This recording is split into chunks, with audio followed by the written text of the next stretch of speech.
My parents threw me out at 18 and said your brother matters more than me. They gave him my college fund, my car, and the future they said I didn't deserve. 4 years later, he walked into a job interview and froze when he saw me on the other side of the table. I still remember the sound of the screen doors slamming behind me. Not the actual sound, but the way it echoed in my head like punctuation final and loud. I didn't have a suitcase, just a half-charged phone, a backpack with a few shirts and a sour taste in my mouth that I now recognize as betrayal. My name is Henry, and I was 18 the night my parents kicked me out. I didn't get into trouble. I didn't crash a car or fail school or sneak around. What I did do, apparently, was commit the unpardonable sin of not being my brother. My brother Caleb was 2 years younger than me, but acted like he was 10 years older. He always had that smug, I already know the answer kind of look, the kind of kid teachers fawned over and relatives praised at dinner parties for knowing how to shake hands firmly. The golden child. And me, I was the kid who made his own dinner by 10 and stopped asking for help with homework because no one ever looked up from their phones long enough to notice I was struggling. I used to think maybe I was just quieter. Maybe I didn't shine as bright. Maybe that's why they never offered me anything unless Caleb was getting double. But looking back now, I don't think it was about how loud I was or how hard I worked.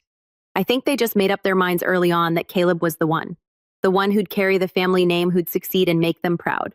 I was Plan B, and when you believe Plan A is guaranteed, you start seeing Plan B as unnecessary clutter. It wasn't always like this. When I was younger, 8, maybe 9, I still remember my dad taking me out for ice cream, just the two of us. He let me pick the flavor, paid extra for the waffle cone. We sat on a park bench while he told me how smart I was, how I do great things. That was the last time I remember him looking at me like I mattered. Caleb was only 6, then still too little to compete. Once he caught up, I faded out of focus. The shift wasn't sudden. It was gradual, like watching water boil if you're not paying attention. First, it was Caleb getting new clothes, while mine came from clearance racks or hand-me-downs from a cousin I barely knew. Then it was him getting out of chores because he had to study. Then my room, my tiny sanctuary, started to feel like a guest room whenever Caleb needed something. Henry can. Caleb, use your desk. His isn't big enough. Henry can. Caleb, keep his fish tank in here for a few weeks. Henry, you're almost out of the house anyway. I kept quiet. I thought maybe if I didn't make waves, they'd see me, appreciate me. I stayed out of trouble, pulled decent grades, got a part-time job at 16 to pay for my own clothes. I was applying to colleges behind their backs, hoping to surprise them with an acceptance letter and prove that I was worth investing into. My guidance counselor, Mrs. Delaney, said I had a real shot at a couple of schools if I could land a scholarship or some parental support. I knew we weren't rich, but we weren't poor either. My grandfather had left a fund for college when he passed, specifically earmarked for Henry and any future siblings. I didn't know how much was in it. I just knew it existed. I thought it would help cover what I couldn't. The day it all began to truly unravel was 3 weeks after I turned 18. I came home from my shift at the bookstore to find Caleb sitting on my bed, not near it, on it. Shoes on, headphones, and laptop open. He looked up like I was the one intruding. I told him to get out. He said Mom told him he could crash in here until further notice. I laughed, thought it was a joke. It wasn't. Mom walked by, saw the door open, and said, "Oh, Henry, we're rearranging the room since you'll be moving out soon anyway. Caleb's going to take your room. You'll sleep in the den until you figure out your next steps." I just blinked at her. No discussion, no warning, just evicted. I asked what she meant by next steps, and she said, "Well, college or work or whatever it is you're planning. You're 18 now." Like she was reminding me of a bill I forgot to pay. I try not to panic. Maybe it was temporary. Maybe they just wanted to help Caleb focus. He had SATs coming up, right? I moved my stuff into the den. Barely enough room for a mattress on the floor. My dad didn't say anything, just nodded like it made perfect sense. "Got to make sacrifices for the future," he said. I didn't realize at the time he wasn't talking about Caleb sacrificing. He meant me. A week later, I found out Caleb had taken my car. Not borrowed it, taken it. My old Civic that I'd worked on all summer 2 years back, replacing the tires, patching the seats, saving for new speakers. My name was on the paperwork from when I bought it, used off my manager's cousin. Except somehow my dad had transferred the title to Caleb for insurance reasons. I stood in the driveway watching Caleb back out, music blaring, while Mom told me I didn't need a car since I wasn't going anywhere. That's when it clicked. The car, the room, the tone in their voices when they spoke to me. I wasn't part of the plan anymore. I was excess weight they were trimming. The final nail came 2 nights later during dinner. My parents had opened a bottle of wine rare in our house and were celebrating. I asked what the occasion was.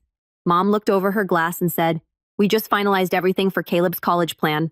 Early admission to Wilmore, and we're putting Grandpa's fund toward it. All of it." I dropped my fork. Literally, I didn't even mean to. I just froze. All of it. I asked. My voice sounded weird, like it wasn't mine. "The fund Grandpa left for both of us." Dad shrugged like it was no big deal. "You're an adult now. You'll figure it out. Caleb's future is more structured, more promising. He's our best chance." I stood up. My legs felt shaky. "So that's it. I get nothing after everything." Mom didn't even look ashamed, just exasperated. "Henry, don't make this into a scene. You should have applied for more scholarships. Caleb needs this. You'll manage." I didn't yell. I didn't cry. I just nodded, slowly turned around and walked to the den. I didn't sleep that night. I stared at the ceiling and waited for morning. I didn't know exactly what I was going to do, but I knew I couldn't stay. So at 6 a.m., before anyone else was awake, I packed what little I had into my backpack, unplugged my half-charged phone, and walked out the door. No note, no goodbyes. What I didn't know back then was that walking away would be the first step towards something much bigger, something they never saw coming, something Caleb, of all people, would have to face years later when he walked into a job interview and saw me sitting across the table smiling. But I'm getting ahead of myself. Let me tell you what happened after I left, because things didn't get easier. In fact, they got so much worse before they got better. The morning air bit through my hoodie as I stood at the bus stop, breath fogging in front of me, hands shoved deep in my pockets. I didn't know where I was going. I just knew I couldn't stay. My half-charged phone blinked at 42%, no charger in my bag, and I had maybe $30 in crumpled bills from my last shift at the bookstore. That was it. 18 years old, kicked out by my own family like I was some squatter overstaying my welcome. I tried calling my friend Jonah, but it went to voicemail twice. His parents were strict about phones at night, and I didn't blame him for not picking up, so I just got on the next bus out of town. Didn't even look at the route. I figured I'd ride until I saw something that didn't make me feel like I was choking. That first night, I slept behind a 24-hour laundromat curled up behind the dryers where it was slightly warmer. I used my backpack as a pillow and my hoodie as a blanket. It wasn't the worst night of my life, but it was the loneliest. I kept playing my parents' words over and over in my head. Caleb is our best chance. You'll figure it out. Don't make this into a scene like I was some side character in my own life story getting written out without a proper goodbye. I spent the next few weeks couch surfing. Jonah came through after a day and offered me his garage.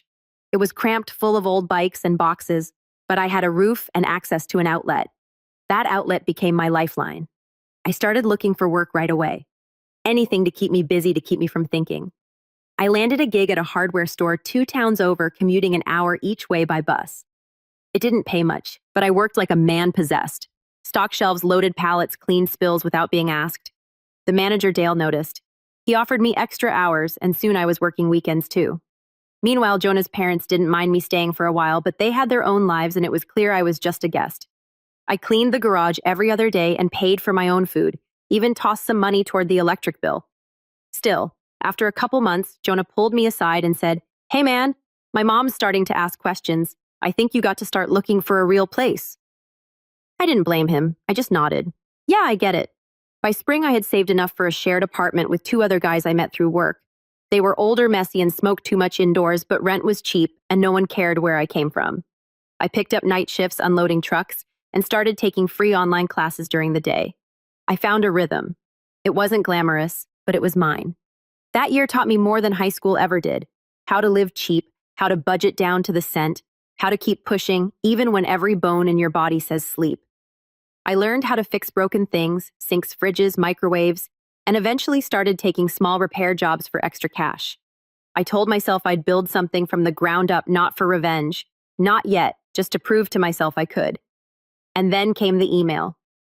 It was almost a year after I left home. I was sitting on the balcony of our crappy apartment eating cold noodles straight from the container when I saw it. The subject line read, "Urgent Family Matter." It was from my mom. I stared at it for a long time. My thumb hovered over the delete button, but curiosity got the better of me. "Henry, I know things ended badly, but we need to talk. Your father's job was downsized and we're in a bit of a difficult place financially. Caleb is trying to focus on school, but the tuition is overwhelming. I know you've always been independent and we admire that. But if you're in a position to help your brother get through this semester, it would mean a lot to the family. Let's put the past behind us. We're still your parents. Love, Mom. I laughed, like actually laughed out loud.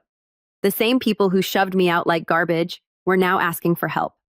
After a year of silence, after taking my room, my car, and my college fund, I didn't reply. I wanted to. I wanted to craft the perfect response that would twist the knife, but I decided silence would be louder. They tried a few more times. Dad left a voicemail stiff and awkward. Mom emailed again with phrases like, "We've all made mistakes and Caleb's really struggling." Still, I didn't respond. But that's not the betrayal I'm here to talk about. No, that came 6 months later when I got a letter in the mail, a thick, official-looking envelope addressed to Mr. Henry L. Carmichael, my full name, which I hadn't seen in print since high school. The return address said Camden Law Offices. My heart dropped. I opened it slowly, and inside was a formal notice. My parents had filed for control over the remaining balance of my grandfather's trust fund, the same one they claimed had already been used up. Confused, I reread it twice, then a third time. It said there was still a portion left, about $17,000 untouched under my name, but my parents were petitioning the court to gain temporary custodial access over the funds for educational and familial support purposes. It was dated a month ago. They hadn't told me about it, hadn't asked. They were trying to legally access money that wasn't even theirs. I called the number listed at the bottom. The paralegal on the other end confirmed everything. The account was still active, but had been frozen pending the court hearing. My parents were claiming I had abandoned the family and that they should be granted temporary control of the funds for Caleb's continued education at Wilmore University. I was floored. Abandoned the family after they kicked me out. It felt like being slapped with an open hand after already getting punched in the gut. I asked what my options were, and the paralegal said flatly, "You have every right to contest this, but you'll need to show up in court and provide proof that the funds were intended for you and that you're capable of managing them." I hung up, sat there on the balcony with the letter in my lap, and stared out over the rooftops of the city. The skyline looked like a row of cracked teeth. All I could think was, they're still trying to take from me. Even now, even after everything, I didn't have a lawyer. I couldn't afford one, but I had time. I had paperwork, old bank statements, school records, even a handwritten note from my grandfather congratulating me on my high school graduation with a line that read, "Hope this helps with your college dreams, Henry." I spent the next 3 weeks preparing. Every spare moment, every break at work, every late night, I was scanning documents, organizing folders, researching family trust laws. Jonah helped too. He even got his uncle, who was a retired attorney, to look over my statement before I filed it with the court. The day of the hearing, I wore the one button-down shirt I owned and showed up early. My parents were already there, sitting in the hallway outside the courtroom. Dad looked older, tired. Mom wore her church blazer and a tight smile that didn't reach her eyes. Caleb wasn't with them. When she saw me, her face twisted into something between surprise and irritation. "You came," she said. I looked her dead in the eye. "Of course I did. It's my name on the trust." Dad said nothing. Inside the courtroom, I sat across from them while the judge read over the statements. My hands were sweating, but my voice was steady. I told the truth. I told them everything about being kicked out, about the car, the room, the silent treatment. I handed over my documents, including the note from Grandpa. Mom tried to play the victim. She cried, said, "I misunderstood that they were protecting the family's future." The judge listened, quietly asked questions, took notes. It wasn't a long hearing, but it felt like it stretched on forever. At the end, the judge ruled in my favor. The trust would remain under my control. My parents had no legal claim. They didn't even look at me when it was over. I walked out of that courthouse not just with the funds intact, but with something more, a sense of power I'd never felt before. They couldn't take from me anymore. But I wasn't done. See that betrayal, the one where they tried to take my last safety net and call it family support? It lit a fire in me. I realized they wouldn't stop unless I stopped them. Unless I made it clear once and for all that I wasn't the weak, expendable one they thought I was. So I started planning. And that plan, it would take 4 more years, a whole lot of growth, and one perfectly timed job posting. Because someday soon, Caleb would be walking into an interview room, thinking his life was finally coming together.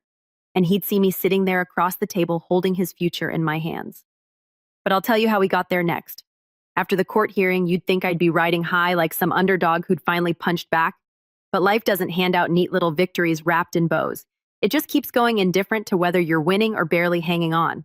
Sure, I walked out with control of the trust fund still intact. But let me be clear that money wasn't some golden ticket. It wasn't enough to buy a new life. Not in this economy, and I didn't touch it. Not yet. I told myself it was off limits. Not until I had a real plan. I'd seen too many people burn through a windfall like it was monopoly money. I refused to be one of them. And yet the emotional damage didn't vanish with the legal win. In fact, it sank deeper. My parents hadn't just tried to rob me. They tried to rewrite the story entirely. Abandon the family. That phrase haunted me. It was in their court filing plain as day, and it stuck like I was some runaway child who chose the streets over Sunday dinners. Never mind the reality that they threw me out without a second thought and tried to take everything afterward. That winter was brutal. My 2 roommates moved out without warning. One ghosted us after getting arrested on a DUI, and the other just left a note on the fridge. Got a better gig? Sorry. Which left me scrambling to cover rent I couldn't afford alone. I took extra shifts, borrowed cash from Jonah, which I hated doing, and stopped buying groceries that didn't come in bulk. There were days I ate instant oatmeal for breakfast, lunch, and dinner. Days when I showered with cold water because the heater broke and the landlord vanished. Nights when I'd lie in bed fully clothed, wrapped in 2 thrift store blankets because the windows leaked and the draft made my fingers go numb. But I kept going. I didn't complain. I didn't whine to Jonah or text Caleb some bitter paragraph. I just existed quietly. And during those quiet nights, I started planning. Not revenge, not at first just survival. I began stashing away every extra dollar I could. Took small electronics repair jobs under the table, laptops, phones, game consoles. I started getting decent at it, watching YouTube tutorials and learning by doing. I'd solder motherboards under a $15 desk lamp and tape crack screens back together with steady hands. Word spread. Some weeks, I made more fixing tech than I did stocking shelves. That skill gave me an idea. There was a community college across the city offering a 2-year certification in IT systems and network security. The cost wasn't crazy, and they offered night classes perfect for someone working during the day. I took a bus out there one Thursday after my shift and walked the halls like I already belonged. I picked up a pamphlet, read it front to back. It was the first time in a long time I felt hopeful. But I hesitated, not because I didn't believe in myself. By then, I knew I could grind through anything. I hesitated because I didn't want to use their money, the trust fund. Every time I looked at that untouched amount in my account, I heard my mom's voice. Caleb deserves it more. Using it felt like borrowing poison. But the truth was, that money was mine. Grandpa left it for me, not for Caleb's tuition, not for mom's emergency wine nights or dad's failed stock trades, for me. And maybe, just maybe, it was time I stopped pretending I didn't deserve help. So I applied. I registered for the spring semester, paid the tuition using a small chunk of the trust, bought a used laptop with some repair credit and a few online coupons. The day my student email account activated, I stared at the screen for a long time. Not because I was proud, but because I didn't recognize the person who made it this far. Not the kid they kicked out, not the quiet older brother always giving up space. Someone new. But life wasn't done testing me. 2 weeks into my first semester, Jonah got into a car crash. He was okay, just some bruised ribs and a busted wrist, but he couldn't work for a month. His parents, kind as they were, asked me if I could help out with errands, groceries, bills, rides to appointments. I didn't hesitate. Of course I said yes. Jonah had housed me in his garage when no one else would even return my texts. I owed him more than I could ever repay. What I didn't expect was what came next. One afternoon, I was picking up groceries for his mom. Basic stuff. Eggs, milk, bread. When I ran into my dad at the store, he was standing in the produce aisle, thumbing through avocados like nothing had happened, wearing a sweater I recognized when I'd gotten him for Father's Day back in middle school. He looked tired, not homeless tired, but worn down, like life had taken a few swings at him and finally connected. He looked up, caught my eye, and froze. For a second, we just stared at each other. Neither of us moved. Then he said, "Henry," not "hey," not "son," not "how are you," just my name. I nodded. "Dad." An awkward pause. He cleared his throat. "You look older." I didn't know what to say to that. I wanted to snap back. That's what happens when you kick your kid out and he has to grow up overnight, but I didn't. He gestured vaguely toward my cart. "Helping your friend's family." "Yeah," I said, like a real family would. He winced, just barely, but I caught it. Then out of nowhere, he said, "We didn't know what we were doing back then. Things were stressful." I almost laughed, not because it was funny, but because that's what he went with. A blanket excuse like I was some employee let go during budget cuts. He kept talking. "Your mother, she misses you. She won't say it, but she does." I didn't reply. He looked at me like he wanted something.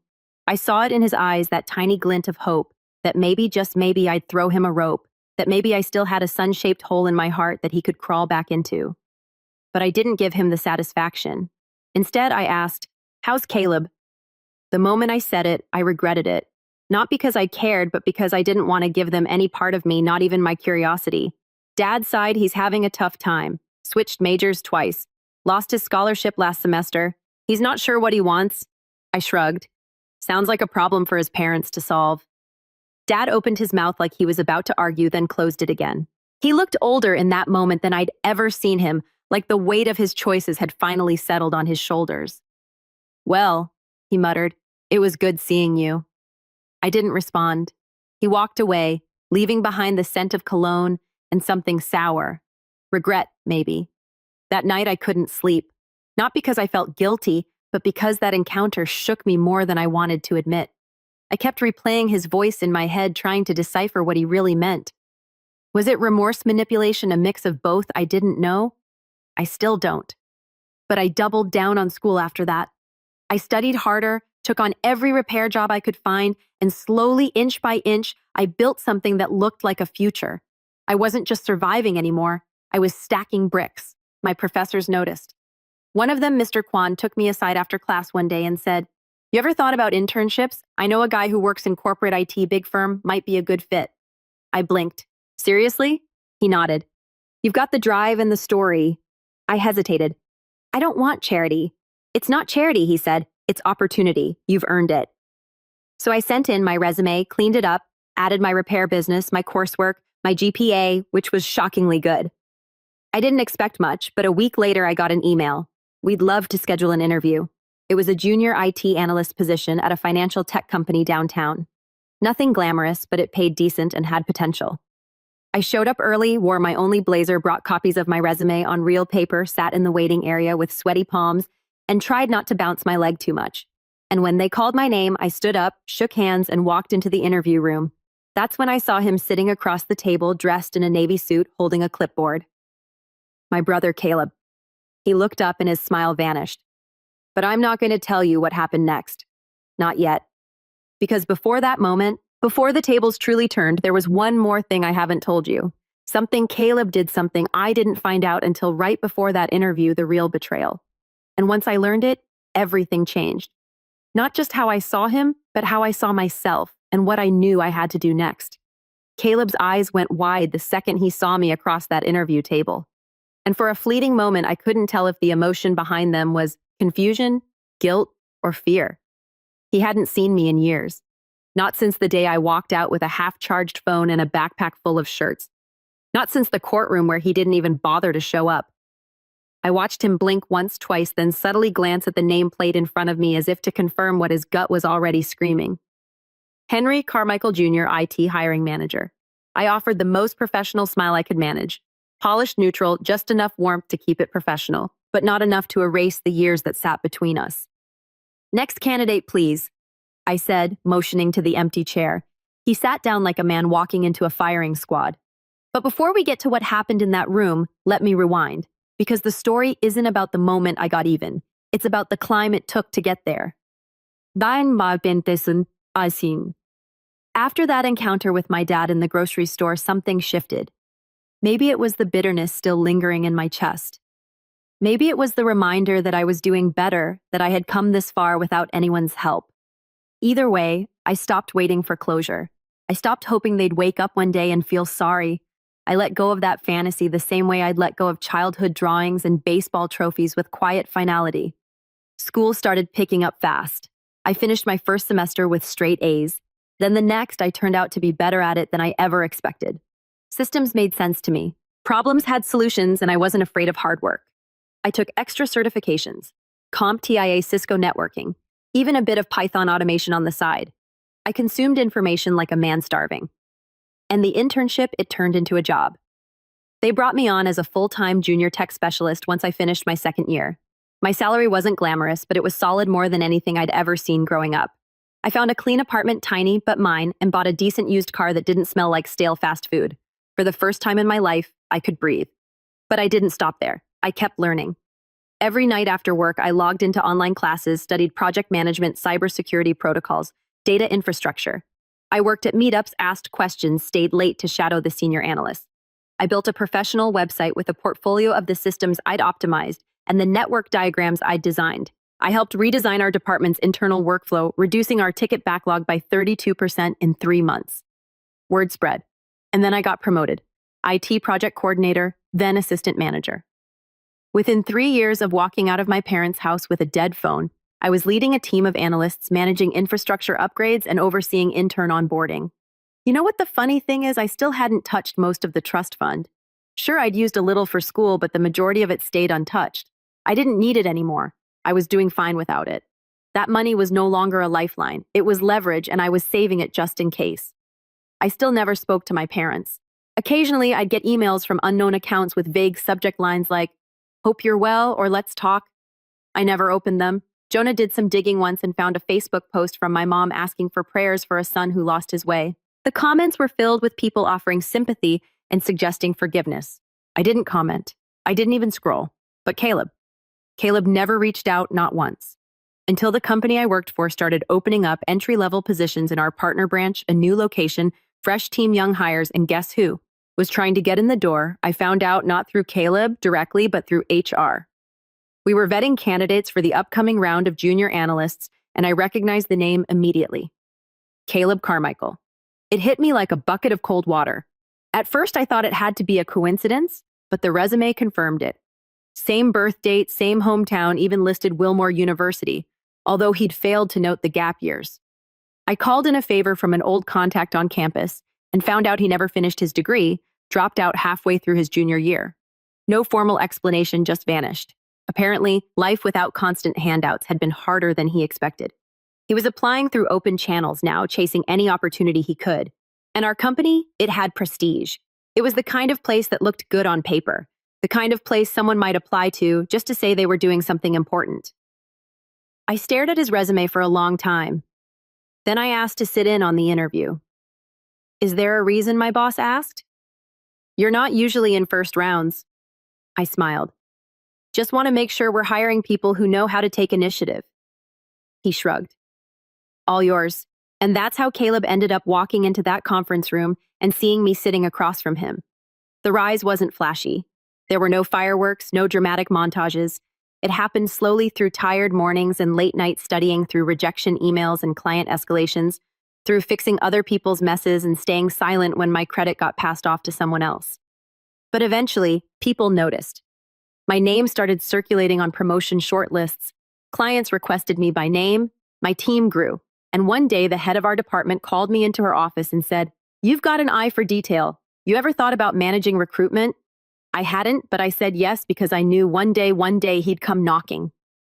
And here we were. He sat across from me, his posture slowly straightening, his palms resting on the table like he was trying to appear calm, but his eyes betrayed him. I could see it, the thousand thoughts racing behind them. I gave nothing away. "Let's begin," I said. But even as I launched into the first question, part of me was flashing back. Not to the betrayal or the den or the car, but to something I found just a few weeks before the interview. Something that changed everything. I was cleaning out an old email account when I hadn't checked in years. The same one I used in high school. I was deleting spam, unsubscribing from useless newsletters when I found it. An email from Caleb dated 6 months before I got kicked out. Subject line: private. I clicked on it out of curiosity, and what I read made my blood run cold.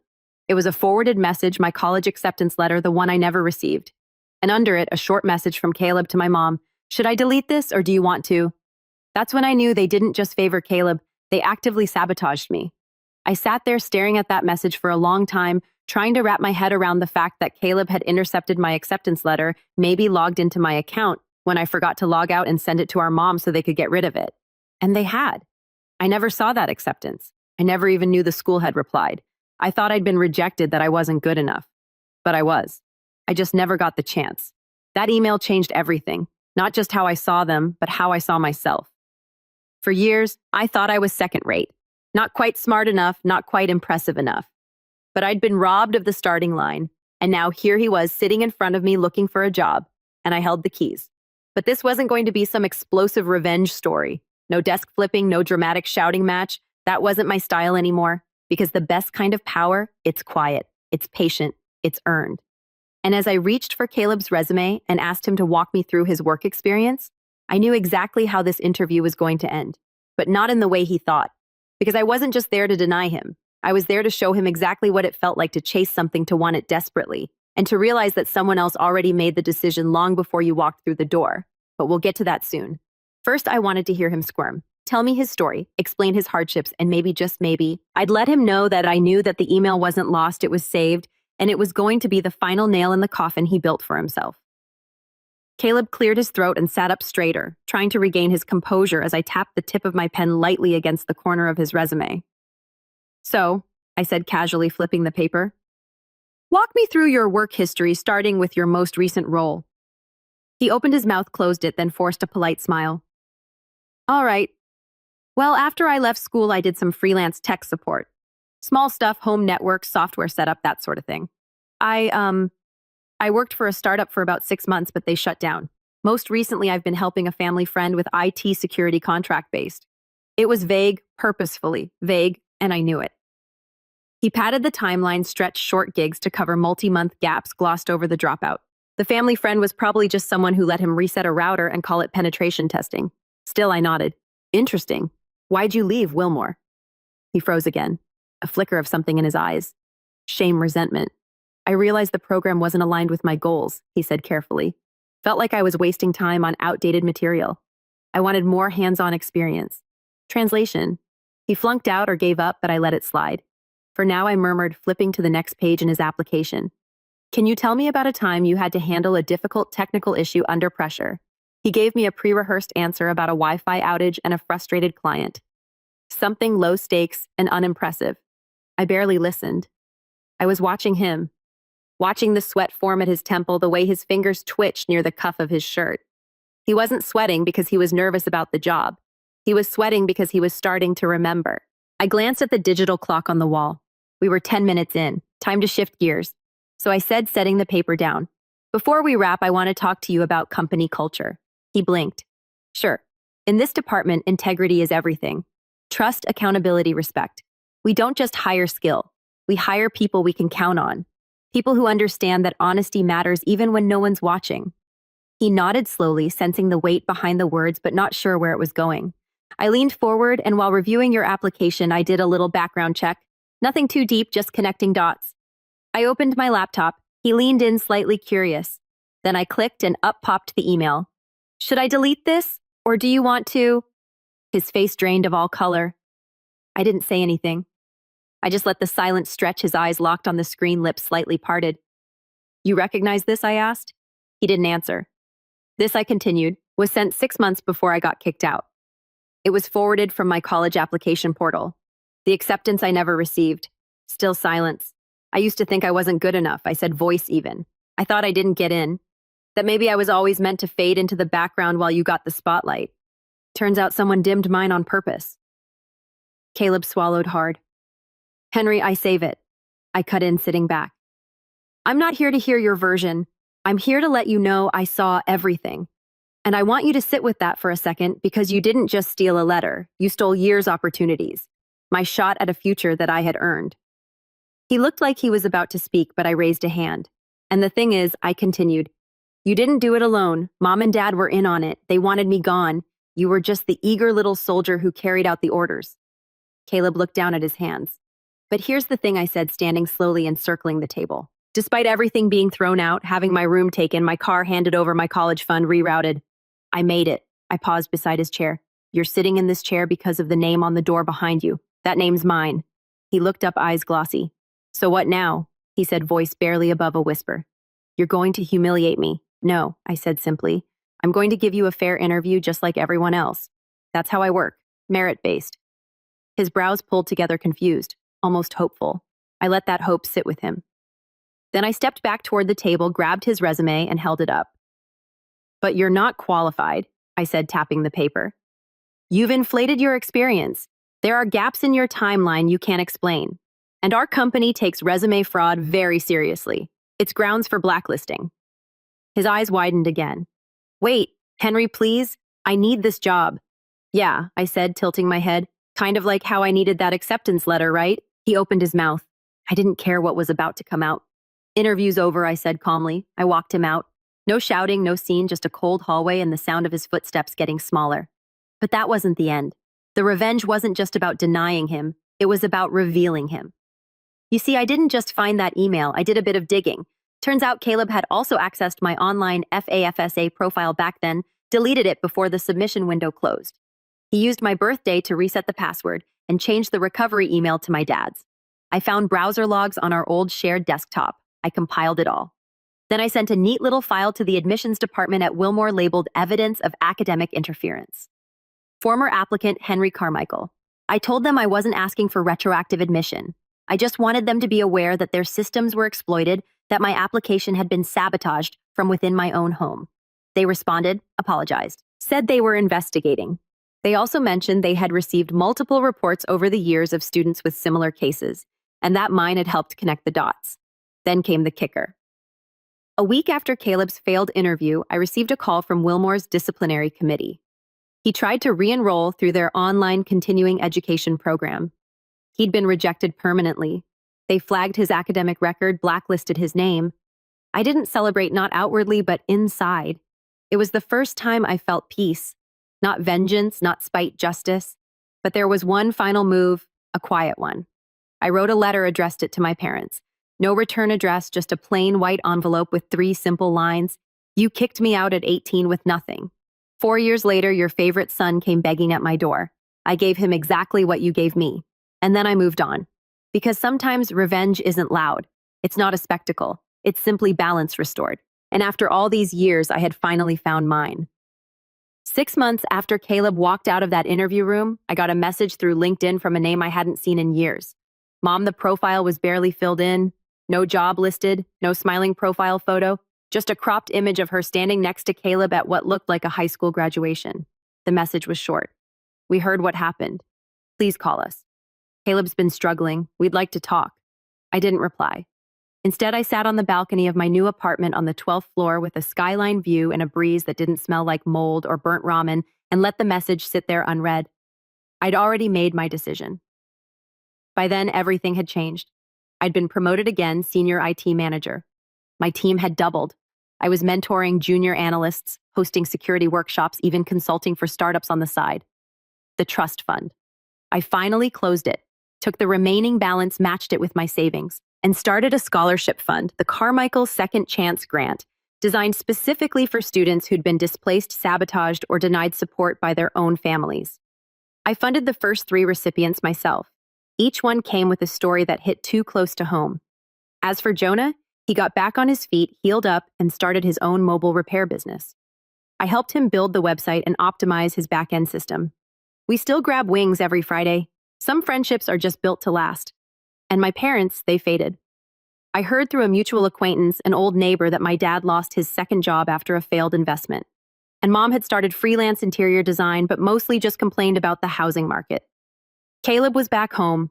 No degree, no job, still acting like the world owed him something. They weren't villains in a movie, just small people who made small choices. But I was done letting their decisions define me. One Saturday, as the sun dipped below the horizon and painted the sky in gold, I pulled out the old photo I'd kept. Me at 15 standing in front of the Civic I'd worked so hard to buy. Grease on my hands, crooked smile, hope in my eyes. I looked at that kid and whispered, "We made it." Then I slid the photo back into the drawer and closed it for good. That chapter was over. Not with a bang, not with a broken door or a shouted confrontation, just with quiet peace and the knowledge that the best revenge isn't just living well. It's becoming someone they can never touch.